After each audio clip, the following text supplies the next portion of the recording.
जय श्री राम दोस्तों। आप देख रहे हैं भारतीय वेद ज्ञान चैनल, जहां हम आपके लिए लाते हैं भारत की प्राचीन कथाएं।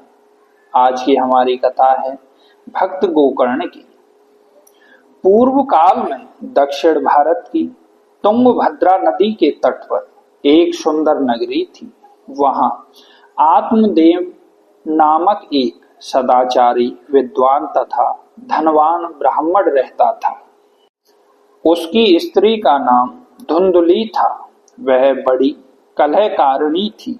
उस ब्राह्मण दंपति को सब प्रकार के सांसारिक सुख प्राप्त होने पर भी संतान का अभाव बहुत खटकता था। उन्होंने संतान के निमित्त बहुत से उद्योग किए, परंतु सब निष्फल हुए। एक दिन इसी चिंता में ब्राह्मण घर से निकल पड़ा और वन में जाकर एक तालाब के किनारे बैठ गया। वहां उसे एक सन्यासी महात्मा के दर्शन हुए। ब्राह्मण ने उनसे अपने दुख का वृतांत कहा। महात्मा को ब्राह्मण पर बड़ी दया आई। उन्होंने ध्यान के द्वारा उसके प्रारब्ध को जानकर कहा, ब्राह्मण, तुम्हारे प्रारब्ध में 7 जन्मों तक संतति का योग नहीं है। अतः तुम्हें संतान की चिंता छोड़कर भगवान में मन लगाना चाहिए। परंतु ब्राह्मण को महात्मा के वचनों से संतोष नहीं हुआ। वह बोला, महाराज, मुझे आपका ज्ञान नहीं चाहिए। मुझे तो संतान दीजिए, नहीं तो मैं अभी आपके सामने प्राण त्याग करता हूं। ब्राह्मण के इस हठ को देखकर महात्मा ने कहा, तुम्हारा इस प्रकार हठ करना ठीक नहीं है। विधाता के लेख के विरुद्ध पुत्र प्राप्त होने से भी तुम्हें सुख ना होगा, किंतु फिर भी तुम ना मानोगे तो यह फल ले जाओ। इसे तुम घर ले जाकर अपनी स्त्री को खिला दो। इससे तुम्हें पुत्र होगा, परंतु तुम्हारी स्त्री को चाहिए कि वह पुत्र उत्पन्न होने के समय तक पवित्रता से रहे, सत्य बोले, दान करे और एक समय भात खाकर जीवन निर्वाह करे। इससे तुम्हें अच्छी संतान होगी।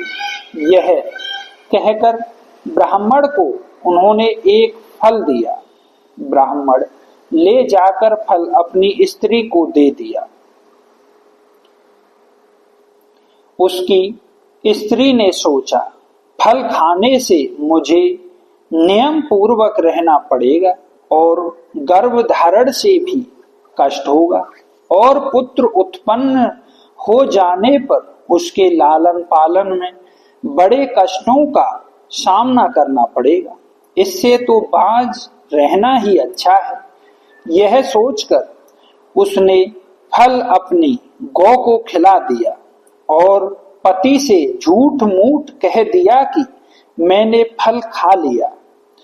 उन्हीं दिनों उसकी छोटी बहन गर्भवती हुई।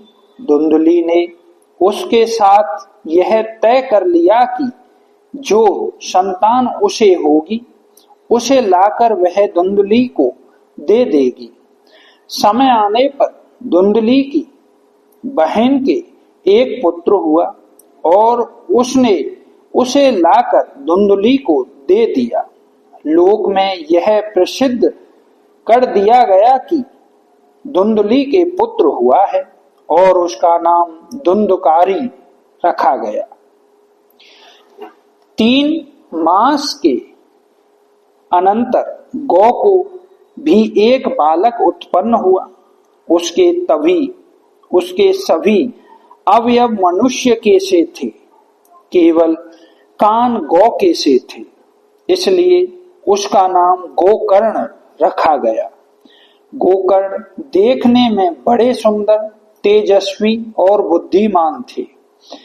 ये थोड़ी ही अवस्था में बड़े विद्वान और ज्ञानी हो गए। इधर धुंधकारी बड़ा दुष्चरित्र, आचारहीन, क्रोधी, चोर, निर्दयी और वेश्यागामी निकला। वह माता पिता को भी बहुत दुख देता और उनका सब धन अपहरण कर वेश्याओं को दे आता। आत्मदेव उसके वर्ताव से बहुत दुखी होकर रोने लगे। तब गोकर्ण ने उन्हें समझाया और ज्ञान का उपदेश दिया। पुत्र के उपदेश से प्रभावित हो वह वृद्ध ब्राह्मण घर से निकल पड़ा और वन में जाकर भगवान श्री हरि के परायण हो उसने शरीर त्याग दिया। पिता के चले जाने पर धुंधकारी ने उनका सारा धन नष्ट कर दिया और वह अपनी माता को बहुत सताने लगा, जिससे दुखी होकर उसने कुएं में गिरकर प्राण त्याग दिए। गोकर्ण ने भी अब घर में रहना उचित नहीं समझा और वे तीर्थ यात्रा के निमित्त वहां से चल दिए। उन्हें माता की मृत्यु तथा पिता के वनवास का तथा घर की सारी संपत्ति के नष्ट हो जाने का तनिक भी दुख ना हुआ, क्योंकि उनकी सर्वत्र समबुद्धि हो गई थी। उनकी दृष्टि में ना कोई शत्रु था और ना कोई मित्र था। इधर धुंधकारी 5 वेश्याओं को लेकर स्वेच्छंदता पूर्वक घर में रहने लगा। एक दिन उन वेश्याओं ने उसे बड़ी निर्दयता पूर्वक मार डाला और उसके शरीर को किसी गड्ढे में डाल दिया।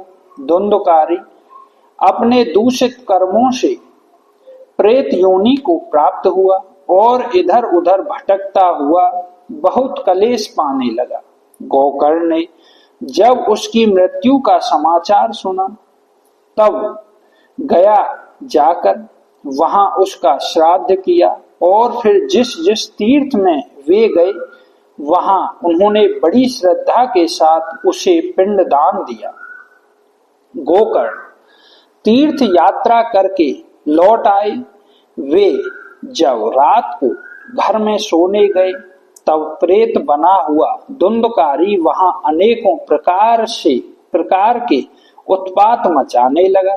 गोकर्ण ने देखा कि अवश्य ही यह कोई प्रेत है और बड़े धैर्य के साथ उससे पूछा कि तू कौन है और तेरी यह दशा किस प्रकार हुई।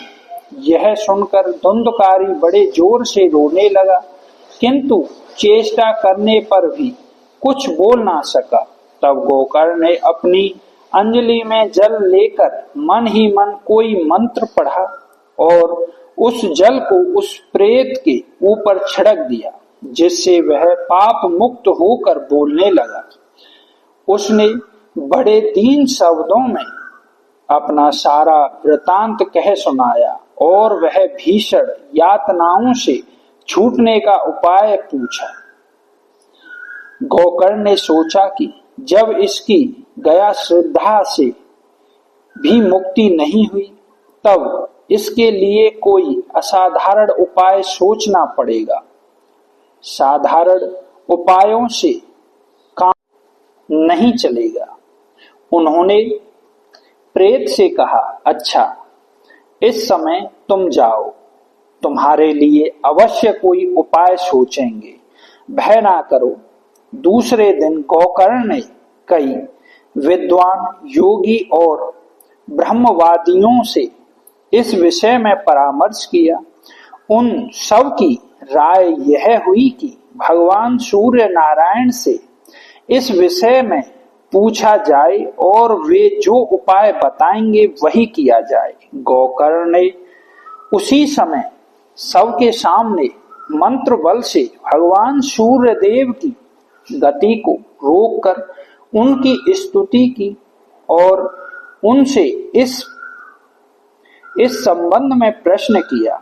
सूर्य देव ने स्पष्ट शब्दों में यह कहा कि इसकी श्रीमद् भागवत से मुक्ति हो सकती है, उसका 7 दिन में पाठ करो।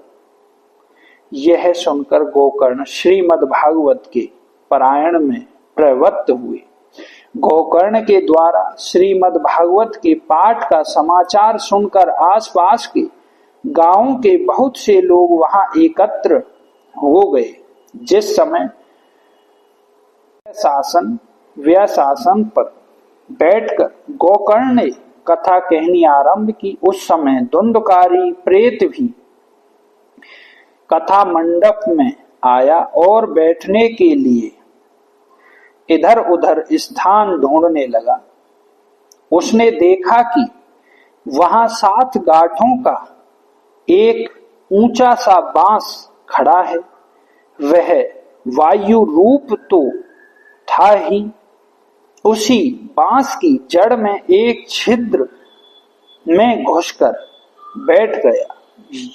ज्यों ही सायंकाल हुआ और पहले दिन की कथा समाप्त हुई, लोगों ने देखा कि उस बांस की एक गांठ बड़ी कड़कड़ाहट से के साथ टूट गई। दूसरे दिन दूसरी गांठ और तीसरे दिन तीसरी गांठ टूटी।